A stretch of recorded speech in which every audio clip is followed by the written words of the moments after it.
Oh, she's got it. Oh, she's recording it too. I don't know how that happened, but that's good because I wanted to be able to write this up for the membership. So, oh, Adele, there you are. Hello. Hello, everyone. Yeah, Adele, that's great. If it's recording, which is good because I wanted to be able to review it to write it up. Okay. So that'll be great. Okay. Thank you very much. And you wanted me to screen share? Allow Diane to screen share because I think they have slides to present. Is that Okay. right? Yes.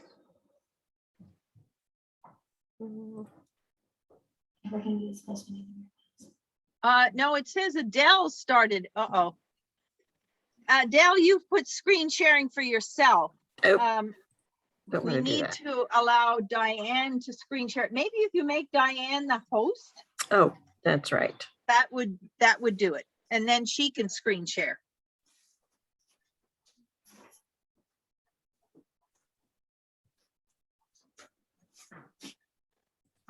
Okay, and Sharon is coming on.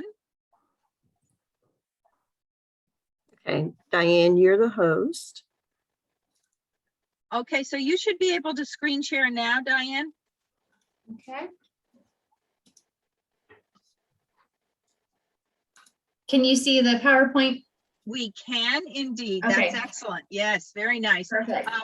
And Megan, my colleague, she's going to lead out with this presentation, but we're all here to help if there are any questions or anything like that. Okay. Okay, and how long does the presentation last for? Probably about 20 minutes, and then Okay. we'll have time for questions. So. Okay, good, because we'll have several questions that people I'm sure will want. Sharon, welcome on board, Sharon. You're muted.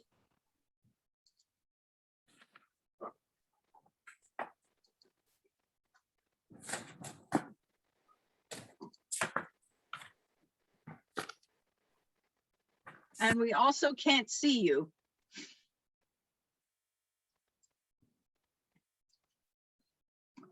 Who were the other people who were coming on board, Adele?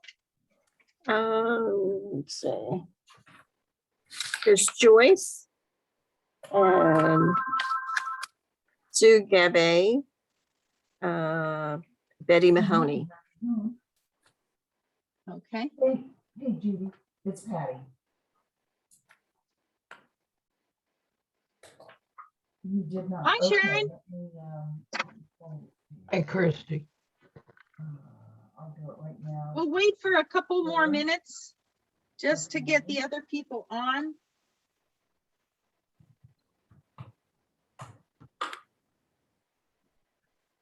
I'm looking at a thing that says slide 1 of 24. Right, Will the presenter they're go going to, through the slides? Oh, okay. they're going to do a presentation. So when we start talking, I'd rather. And so once we get, And then afterwards. some of the other people who signed up on, I'll introduce the presenters and then they'll have a presentation and then we'll have time for questions. Okay, all right, you're welcome. Bye-bye. Wait, that's an option. Yeah. Just keep it muted. This is one we opened up to the community. I know, but I don't think it got advertised. Hmm? I don't think it got advertised to the community at all. So that's part of the problem. Uh-huh. We'll have to figure out how to get that organized better. I think it's a problem we keep having when we have something the day after a national holiday. Yes, I think that's a good point. We have Sarah Adams on and Judy Podlensky. And Doris is with me. Okay, great. Welcome. Thank you. And Judy, you're muted and we can't see you. I don't know if you're there or not. That's who's all there. I'm here, but I'm eating my breakfast, so I didn't put my video on. Well, I hope it's a good breakfast. Okay. Yes. So we're waiting for, I guess, another minute or so. How many, let's see, how many participants? There are 8 on now? Ah, good. I've got a different screen now.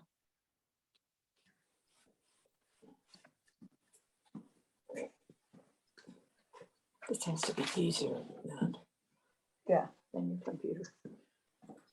I guess we're waiting for Sue. We're waiting for Sue, Who's the Joyce. last name? Joyce may be late. Carl. She often has many things going on, and Betty Mahoney. Okay. Um, And Carl Zittman just called. Oh, okay. Yeah, the problem was that I think a lot of people didn't think of things before the weekend. And then it got to be Tuesday morning. I'm gonna turn our video off. So they don't have to look at us. And actually, Okay, well, I don't want to hold up our presenters too long, so maybe we'll go ahead. Diane, you're muted and we can't see your screen, but anyway, we have 3 presenters. Oh, there you are. Good. Welcome. Hello. We have 3 Here. presenters from the Virginia Department of Health. Are you from the Rappahannock-Rapidan Health District, or are you from the Department of Health in general? So we are from the Rappahannock-Rapidan Health District of the VDH, so kind of Okay. both. Okay, excellent, good. And I was just amazed. I sent an email requesting this and I got a response. So government works. This is Diane Crawford and Megan Costello.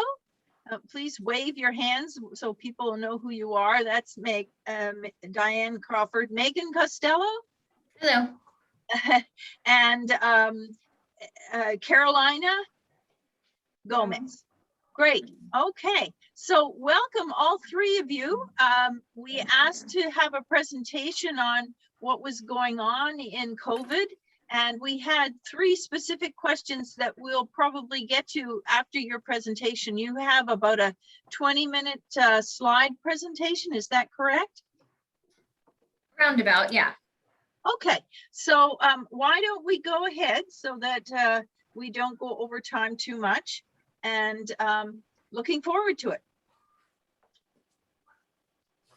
All right, floor so is I just yours. want to make sure that you guys can see the PowerPoint on the screen. Is that correct?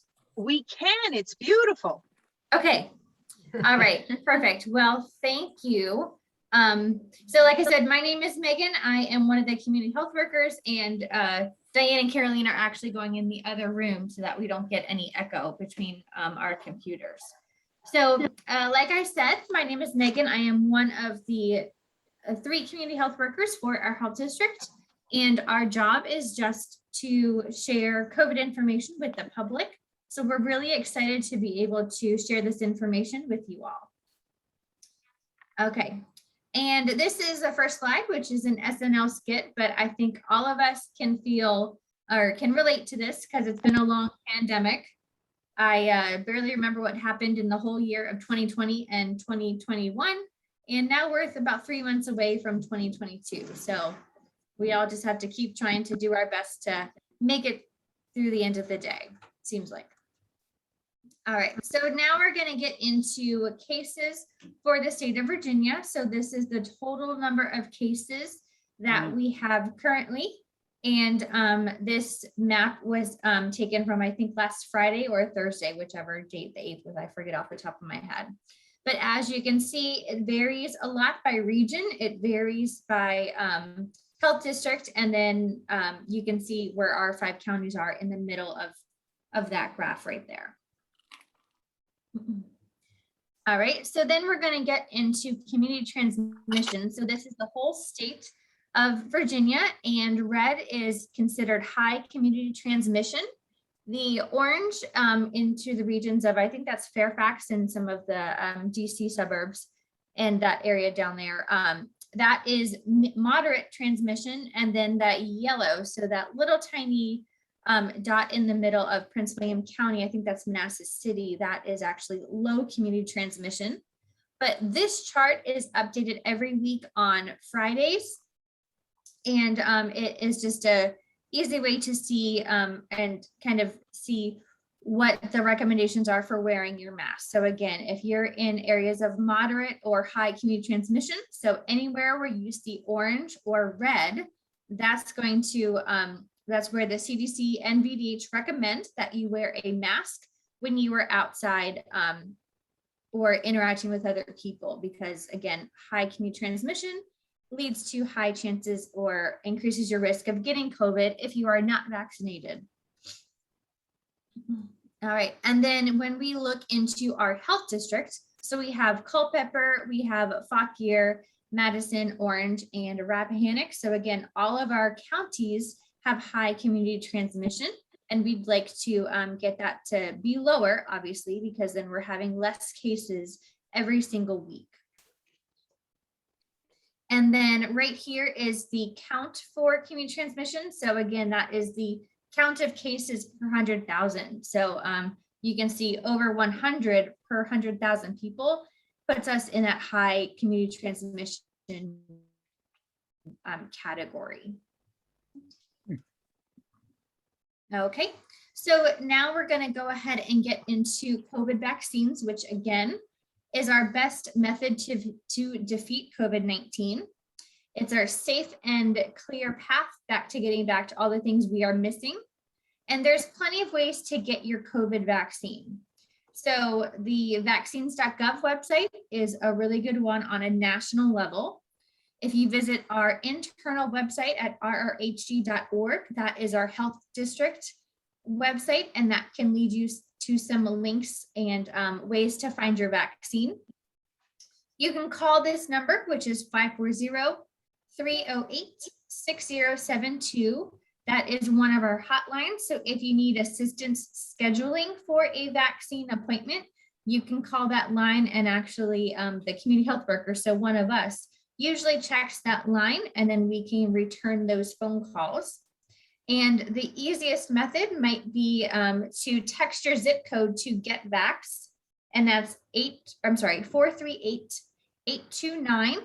And that is a really easy way to find the closest location to your zip code. So for people that commute to or from work, that is an easy way to find which location would be better. So whether it's your home location or it might be your work location, that's an easy way to find an appointment if you're going to or from work, or whenever it's a better time for you to do that. So for COVID vaccines, we have 3 highly effective vaccines. So one is the Pfizer vaccine, which is a 2-dose series, and they are taken 21 to 16 and older. So it's fully authorized, fully approved for people 16 and older. It has, it's authorized for emergency use authorization for the 12 to 16-year-old, authorized under emergency use authorization for individuals 18 and older. That is a 2-dose series, and that is distributed 28 days apart. And we have the single dose Johnson and Johnson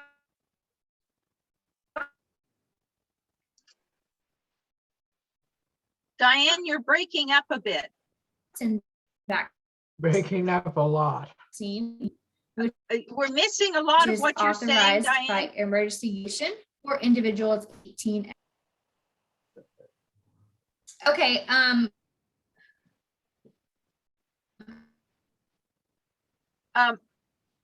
guess I got a notification about my internet, so I don't know if there's an easy. We're still seeing the slide, but we're not hearing you. Uh-oh. We just lost the slides. This one. Christy, Yeah, I can hear you. we're having a little bit of some internet difficulties. And sorry about that, rectify that.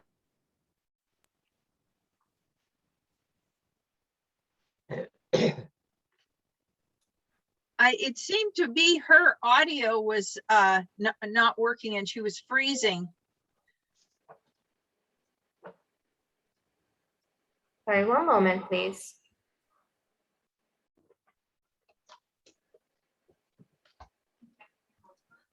I'm trying to find your internet on this computer.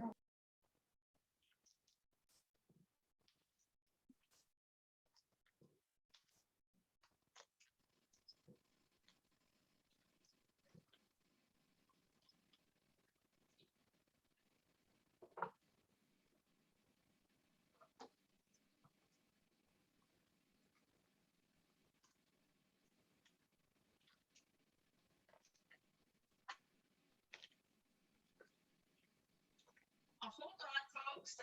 It seems to me our presenters have Wi-Fi technical difficulties, so we can hold on for a bit and just give them some time to get it sorted out.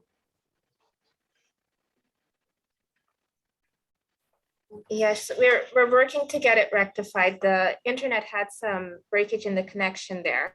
That's why. Okay. We'll be up and running soon. Sorry about that. So maybe while somebody's working on that, we can have people ask questions. Would that be good, or is that too many things are going on at once? Let me see. I think one moment. I think she should be connected in like a second. It Okay. shouldn't take that long. Okay.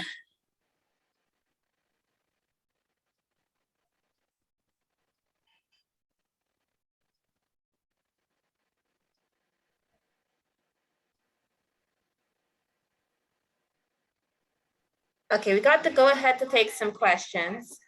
So Okay. yes, we can. And maybe while you're working on that, one of the questions we had is when this epidemic started, everybody was encouraged to wear masks, and it seemed to be any masks. A lot of people picked up cloth masks at the beginning because they could make them and they were easy to get. But I've seen a lot of articles in the press about cloth masks not being as good as surgical masks or KN95s and N95s. Do you guys have any information on what's adequate and what's not adequate and what's preferred? Mhm.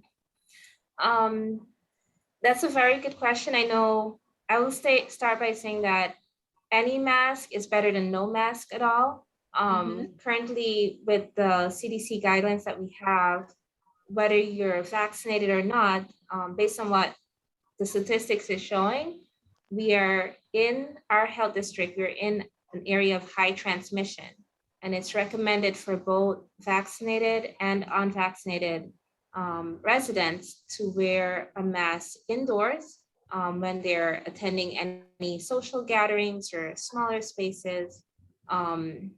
Outdoors as well, you know, you don't have to wear a mask, but it's just, you know, you're in an open space, you're not in an enclosed area. But in terms of the specific types of masks that you can wear, I would just say that if you can get something to cover is the first priority. But if you're thinking of a specific type of mask, the surgical mask is okay. The N95 mask, you don't necessarily need that for the general public. It's mostly for like the medical professionals, depending on what setting you're in. So yes, whether it's a cloth mask or the surgical mask, the N95 mask.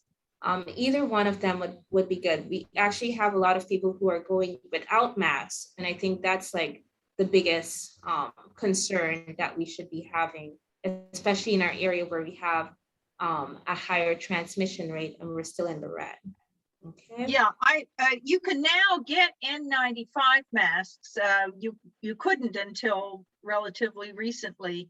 And the KN95s are available as well as the surgical masks. But as I understand it, the cloth masks, because they're not the wool, the weave is not standard and there's no control over those, that those are really not adequate.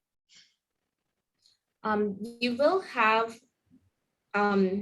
some droplets because the virus is transmitted through these tiny droplets. It is airborne as well. So you will have some, exposure, but, if you can get the N95 mask, I know for some people it's harder for them, for respiration, it's harder for them to breathe with that. And it does prevent the amount of droplets that is transmitted. No mask, unless you're completely sealed, can that. But again, I think the priority is wearing a mask. In what I'm seeing in our population, it's wearing a mask versus not wearing a mask at all. Yeah. And if someone is able to, they're able to not only be preventative against those who are around them from getting exposure to droplets, but even, themselves as well. Right. Okay. I hope that helps. Thank you. That's helpful. How are we doing on our presentation? Aha, there we go. All right, are we back? I was in and then I got kicked out again, so I apologize. Okay. Go ahead. Okay, so I will go ahead and if it's okay with you, I'll come back through here and just make some notes about some comments I think that were missed, if that is okay with you guys. Yes, go. Okay, a 7-day positivity rate of 9%. Our health district has a 7-day positivity rate of 9.3% and a 14.1% positivity by antigen test. And then as you can see here is our community transmission.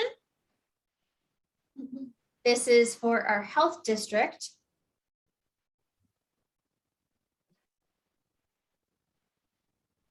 And we're gonna head back to our COVID vaccines, which is our best method to get vaccinations. Can you guys hear me okay?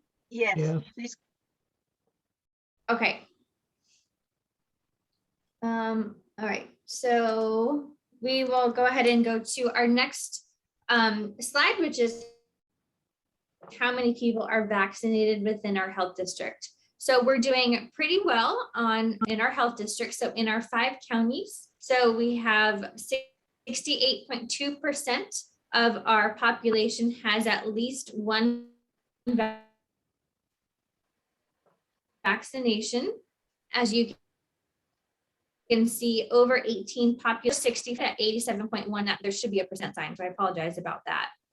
And then as far as our health district people that are fully vaccinated, that is at almost 62%. So we're doing pretty well with those numbers.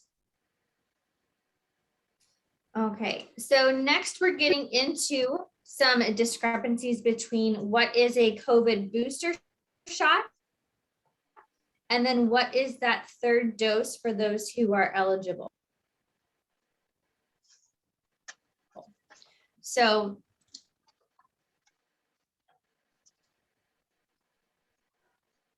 We have now lost you again.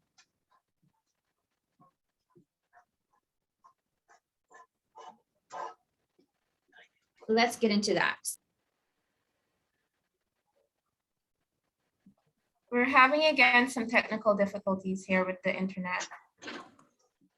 Maybe one person can run the slides in one room and the other person can talk in the other room, because it seems to me that the place that you're using to talk from is where it's having the most difficulties.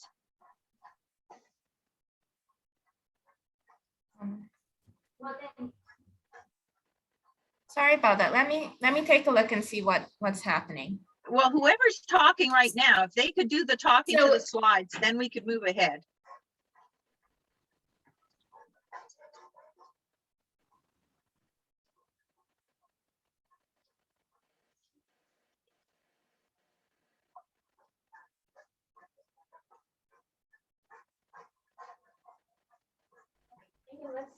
That is a great idea, Christy.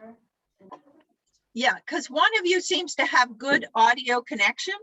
So if one person could sit at the slide place and just do the slides, and the person who's talking right now do the talking, or somebody else at that station, then we could go ahead.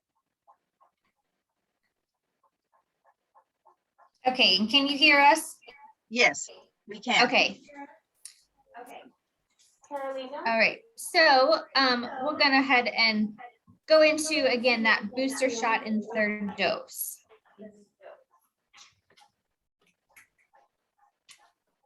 So for the Pfizer vaccine, again, that is the one that is currently authorized for that third dose. So that is recommended for several groups that should get the Pfizer vaccine, and that's at least 6 months after their primary vaccination series. So those groups include people that are over 65 years old, residents aged 18 or older living in a long-term care setting, and people who are aged 50 to 64 with underlying medical conditions. So those underlying medical conditions that qualify them to get a booster shot or have it recommended for them would be a cancer diagnosis, chronic kidney disease, chronic obstructive pulmonary disease, so COPD, asthma, interstitial lung disease, cystic fibrosis, and pulmonary hypertension. So then there is a separate group for people that may receive a booster dose.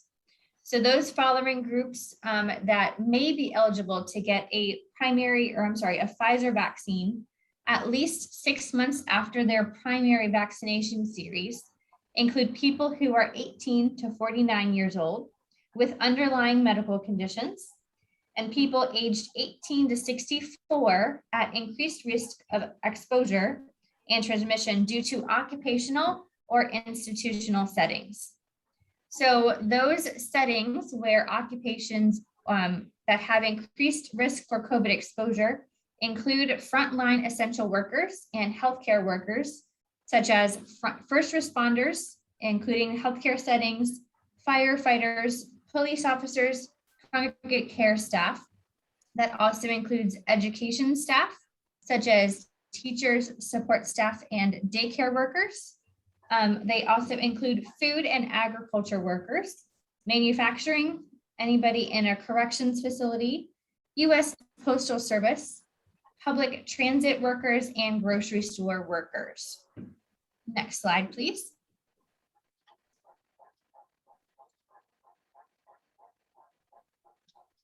Okay, so the third dose is for those who are immunocompromised. So to explain that, some immunocompromised people don't have the same buildup of an immunity after their vaccination the way non-immunocompromised people do. And they may benefit from an additional dose to ensure adequate protection against COVID-19.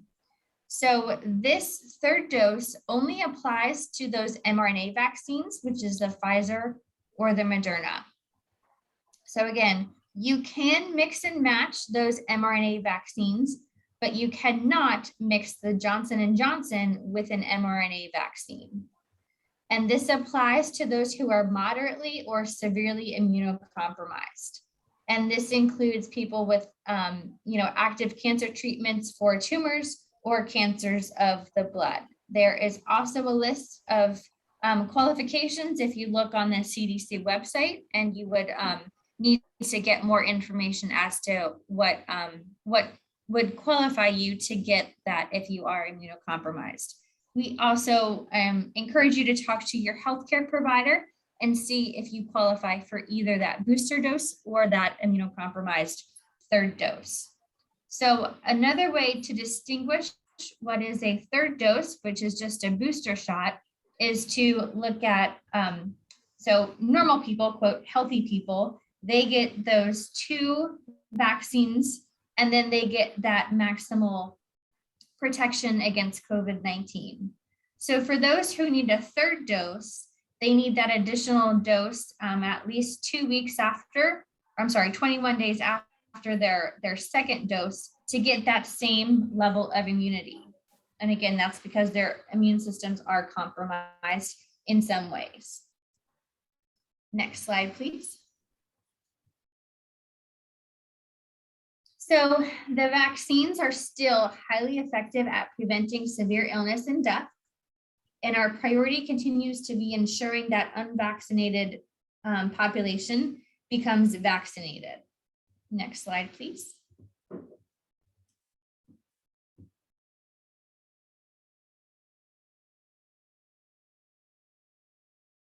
Next slide, please. Okay, so here we have a really great graph onto, if you can go back, Diane, there should be one about rates of infection. Yes, perfect. Okay, so this is a really great graph, and there's 3 different colors to show what is the risk of people getting COVID if they are vaccinated or if they are not.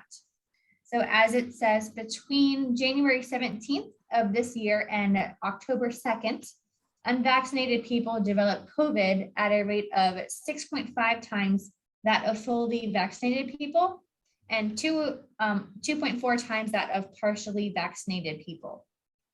So as of October 2nd, 5,120,108 Virginians have become fully vaccinated against COVID-19. Of these people, 0.7% have developed COVID-19. So because no vaccine is 100% effective, it is expected to see some fully vaccinated people get infected. In most cases, these people do not have symptoms or only have mild symptoms. These infections become shorter, or they're more likely to be shorter in duration, and breakthrough cases occur for all vaccine preventable conditions. Next slide, please. So if you're looking at this graph, again, in that same time period between January 17th and October 2nd, unvaccinated people were hospitalized for COVID at a rate of 5.7 times that of fully vaccinated people and 1.4 times that of partially vaccinated people. So again, as of October 2nd, that 5,120,108 Virginians have been fully vaccinated against COVID-19. Of those people, 0.025% have been hospitalized. And next slide, please. All right, so again, in that same time period between January 17th and October 2nd, unvaccinated people died of COVID-19 at a rate of 6 times that of fully vaccinated people and 1.3 times that of partially vaccinated people.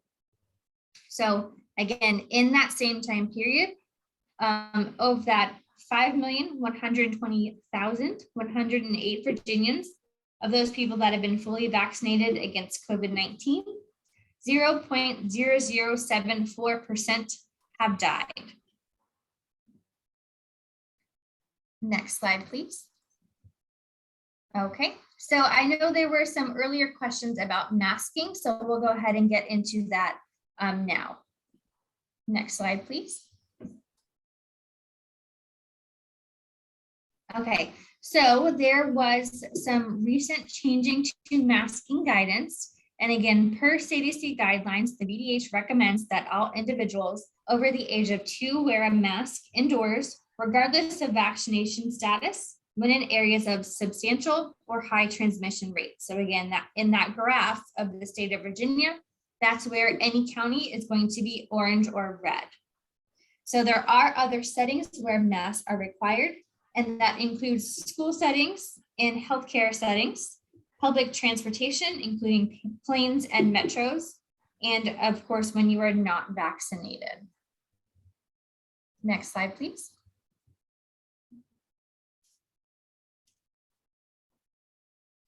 Okay, so here is a flyer from the VDH, and this flyer states that mask worn properly is one of the most efficient ways to protect yourself from a COVID-19 infection. And this states that the KN95 mask provides the best protection because of their design. So cloth and disposable masks can be worn in layers, with the disposable mask underneath a cloth mask.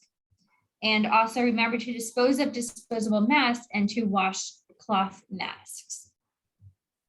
Next slide, please.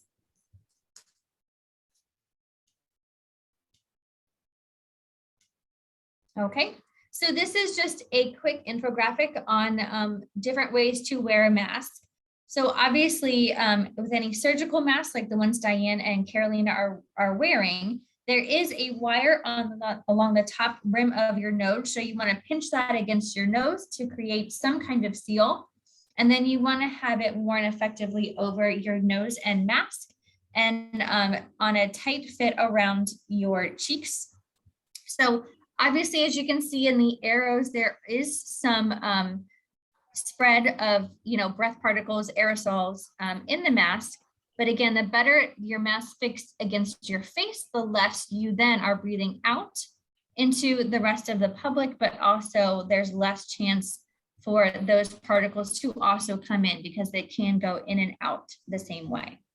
So if you're looking at the picture over on the right, as you can see, it looks like there is a N95 mask on top of the surgical mask, and that is not correct. So if you have an N95 mask, and if you put that on and it fits very efficiently, you should only need one mask.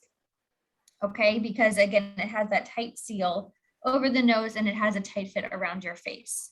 If you're going to wear 2 disposable masks, that is not needed, which again is also what this picture is describing. You have the blue surgical mask, and then you have another blue surgical mask. Again, that's not really needed. If you want to double up, it's recommended to get a cloth mask on top of a surgical mask. And that is what's depicted in the bottom left graph, as you can see that blue surgical mask and then layered with a cloth mask. And again, the bottom right picture has an N95 mask and then a cloth mask on top. Again, the N95, if it has a proper seal, it lets virtually nothing in or nothing out, so that additional mask is not needed. And So next slide, please. can I ask a question? So the first, the top left-hand corner, the person wearing a blue mask, is that supposed to be a surgical mask? I think it's a cloth mask. I see. I'm not exactly sure. I think the picture is just meant to say, if you're wearing just a regular mask, there is still some chance that particles go out and also particles coming in. I believe that's what that picture is describing. Okay, so then a cloth mask alone or a surgical mask alone are not as safe. Correct. It is still better, obviously, like Diane was saying, than wearing nothing.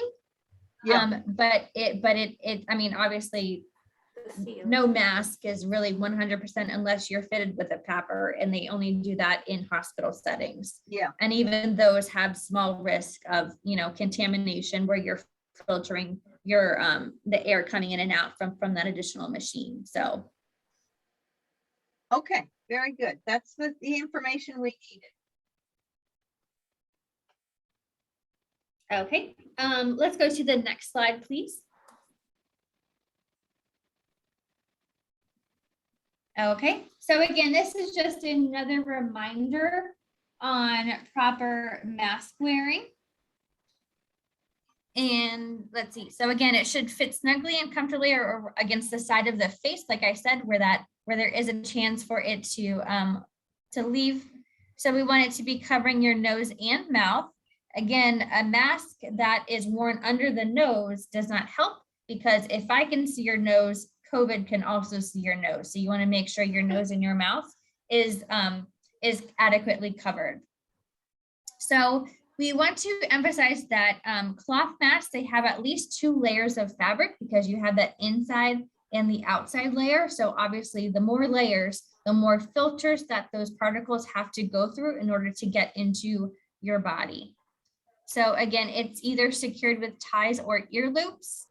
So it should have a nose wire, like I was saying earlier, that does fit snugly around your nose instead of having all those areas. So again, that mask should be pinched over your nose and then pushed against your cheekbones, so that there is little opportunity for air to escape or for COVID to get inside of that mask. So it should block some light when held up against a light source.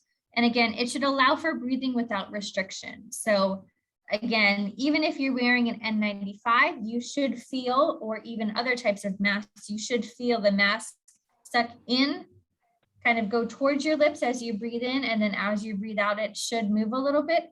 But again, if you're breathing heavy or hard, if you're really forcefully exhaling, then that can pull the mask away from your cheeks or your face, and that can let air out. And then obviously then COVID particles are also susceptible to coming inside.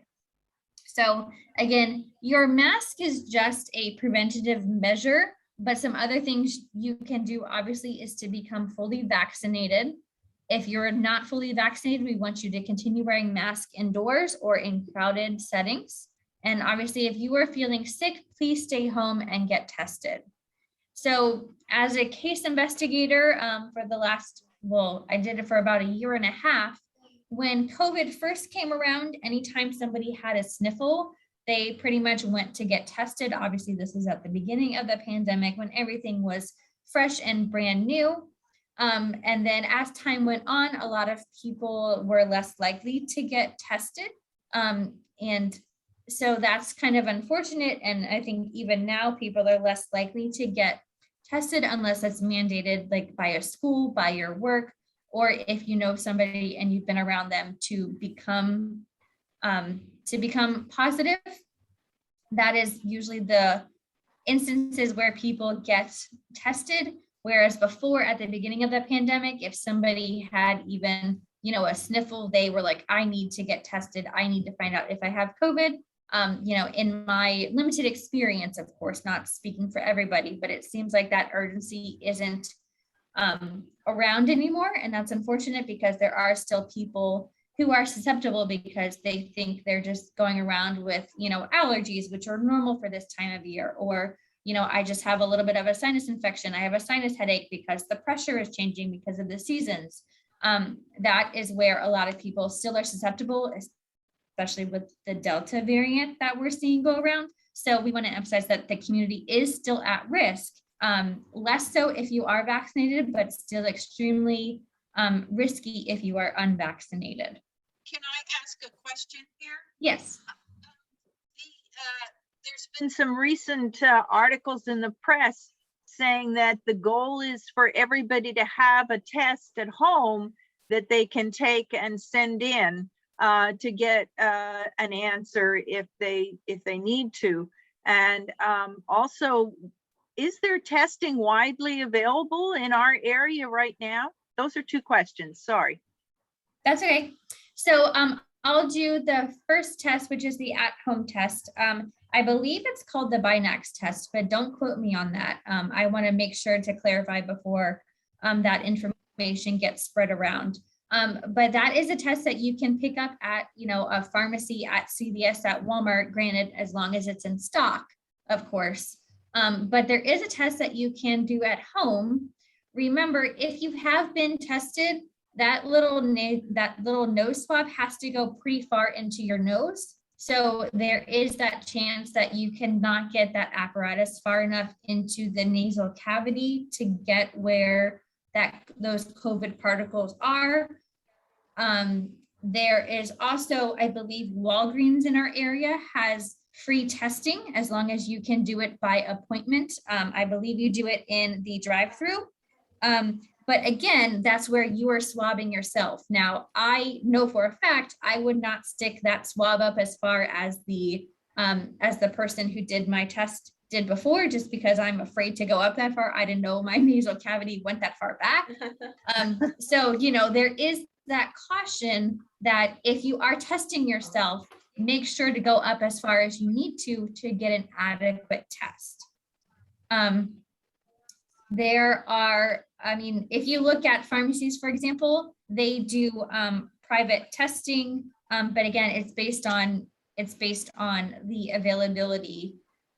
Also, primary care providers may be able to do it. It depends on, on how much staff they have devoted to doing either COVID vaccines or COVID testing. If you look at the VDH website, there is a link that you can, on the VDH website, there is a link that says COVID testing, and you can find it based on your zip code. So that is another resource that we can pull that up in just a few moments.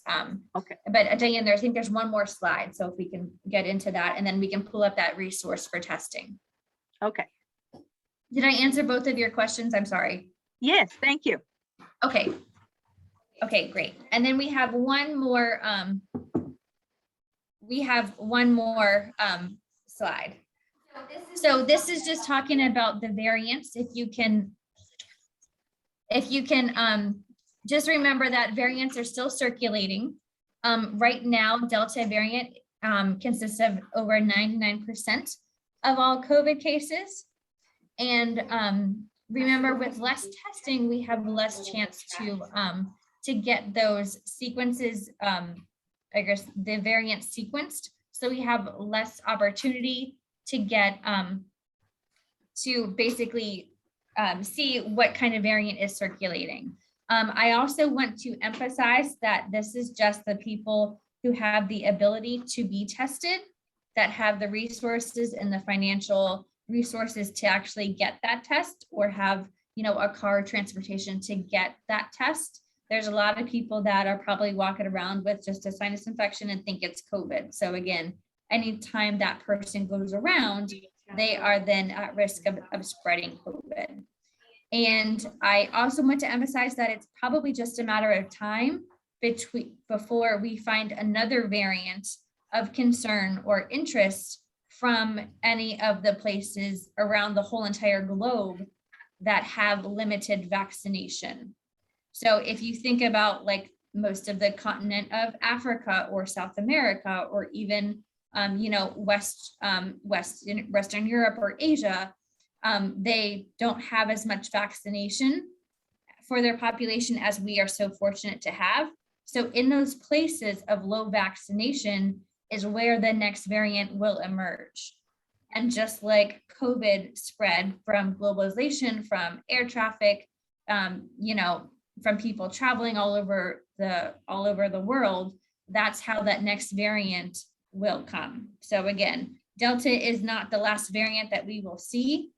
Every time there is a new infection, that is a new opportunity for the virus to negate all the benefits that we have seen from vaccines. So I want to emphasize that just because the United States does not have many variants, that does not mean that the next variant isn't going to come from another place on our globe. And again, with the increase in globalization and increased traffic and people traveling, that is mostly the fastest way for things to get spread. Okay, thank you very much. So we could open it up for questions. I had one question. Many of us in this area got the Moderna vaccination probably last February or March. And I understand there's a CDC panel or no, I guess an FDA panel that's going to be looking at whether there should be a Moderna booster just this week, actually. I think they're going to be examining that. I've heard from some of the articles in newspapers and elsewhere that the Moderna booster will be half the original dose. Is that correct? So we don't know. So the organization that mandates those studies is called ACIP. So that's the Advisory Committee for Immunization Practices, I believe is what it's called.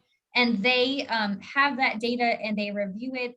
It looks like I've seen some news reports. Again, I haven't looked at the data personally, but it looks like Pfizer vaccine tends to wane after 6 months, which is where that 6-month time period has come into picture with the booster. It looks like the Moderna vaccine stays highly effective, dropping a little bit, but not, I don't think, of concern to the most of the public, and it stays highly effective from 8 to 14 months. So with that in mind, the booster may come in and be considered for people who have, those same medical conditions as it's seen with the Pfizer one. But again, that data hasn't been published because it hasn't been reviewed. So all of the people who make those decisions have that data, but I haven't seen, other than, just something that's leaked to the press, basically, on whatever booster dose is required for that booster shot. And the Pfizer is no longer experimental. It is approved for general use. Is that correct? It is for ages 16 and older. So it is, Yeah. It went through all of the data. It went through all of that information. It went through all the hoops to juggle, just like your single shot or your pneumonia shot or your flu shot. So, or your MMR shot. So it is just as safe and effective as those other ones. So, but the Moderna, is there any movement to do that for the Moderna? So yes, that paperwork has been submitted. The Pfizer vaccine was the first one to come down the pipeline. So it's just, it just follows that sequence that Pfizer was approved. I believe maybe 1 or 2 months later is when the Moderna one came out. So we expect, I expect Moderna to be fully approved. It just has to follow those proper channels. And the trial started, I think, a little bit later. So it just takes a little bit of time for all that sequence to follow up. So people who have had the Moderna, there isn't as much urgency to get a booster shot because its efficacy lasts longer. But I've heard of some people going to the pharmacy who had a Moderna and have gotten Pfizer, but that's not recommended, is it? That is not recommended. But again, that's for the booster shots. Yeah. So there is that discrepancy between the booster shot for the general public versus the third dose for those who are immunocompromised. So for those that are immunocompromised, you can mix mRNA vaccines, but that is only because the immune system is not able to sufficiently produce the antibodies to protect the person. So that's where that mRNA vaccine kind of mix can come in. But again, that cannot happen if somebody who's immunocompromised got the J&J vaccine.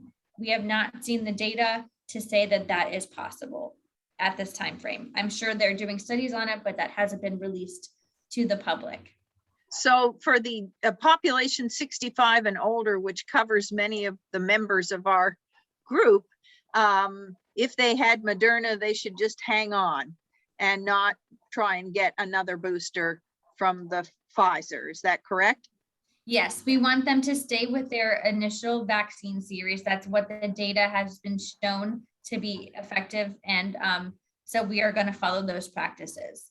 So Okay. I want to emphasize that even if you got the Pfizer vaccine, again, the Pfizer vaccine is still highly effective at preventing COVID-19, even if you are past that 6 to 8 months time frame. Okay. So I again, had- so I I was going to had say, one other question. We're in a high rate of transmission now we're now moving into November and December, which were the months that were so bad last year. Is there any expectation that we're going to have even further transmission with the Thanksgiving and Christmas holidays, or has any thought been given to that? What can we expect? Or is So that a fair that, question at all? so I mean, there's obviously theories we won't know until we're, you know, kind of in the thick of it, but we expect people who are at risk to the people, you know, of severe health conditions or of age to get or be eligible to get that booster vaccine, which should help drive down infection. We expect kids 5 to 11 to be authorized for the vaccine, obviously at the parent's discretion to get that vaccine, but that will be another way to drop infection rates. And, you know, so with those things, I think we're able to hypothesize that things can be hopefully on the downward trend or continuing on the downward trend that we're seeing right now. But again, this is still the beginning of fall where people are still outside. It's nice to be out. It's hard to say what will happen, you know, in the colder months whenever people congregate indoors. It really just depends on what people have decided they're going to do if they get vaccinated, if they continue to wear a mask, if they're still going to, you know, risky settings like having dinner parties with a lot of mixed people where you don't know their vaccination status. You know, all those recommendations that we put in place last year still apply now, and maybe even still apply more because of the Delta variant, which wasn't, you know, of interest or wasn't identified last year. So when you go to a store now, the signs saying that you have to wear a mask inside are gone, and a lot of the people are not wearing masks. But nothing has changed. It's still as dangerous as before. Yes, it is. And it's on those businesses to make their own policies. But again, whether a policy is put in place by a business or by, you know, a community, it's really on you to do your best to prevent your susceptibility. So it's best for you to follow all those guidelines, wear your mask, wash your hands, keep your distance, all those things we've been pushing for so long because of, you know, you don't know if the other person in the aisle is vaccinated or not. So it's just best that you can do is to protect yourself, to then protect your family, and then protect those who are close to you. Okay, sorry, I've monopolized the time. We have some other people on the Zoom. Do you have any questions?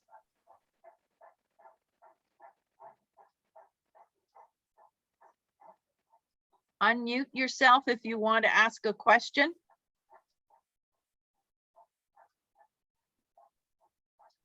Well, it looks like nobody has any questions. Christine, Yeah, I'll just add, I added into the chat some links for some resources that are helpful. good. The Binax Now is that at-home rapid antigen test that can be done if someone wants to get a test and send it in. But we also have on the VDH website, the link there as well. If anyone would like to find a testing site that's within their neighborhood close by, they can click that link and it asks for the zip code. If they need to find like their vaccination record, if they're choosing to get boosters or not, and they may have misplaced their vaccination record, there's also the link there. And then also for COVID boosters, what we have in our health district, that link is available as well. Excellent.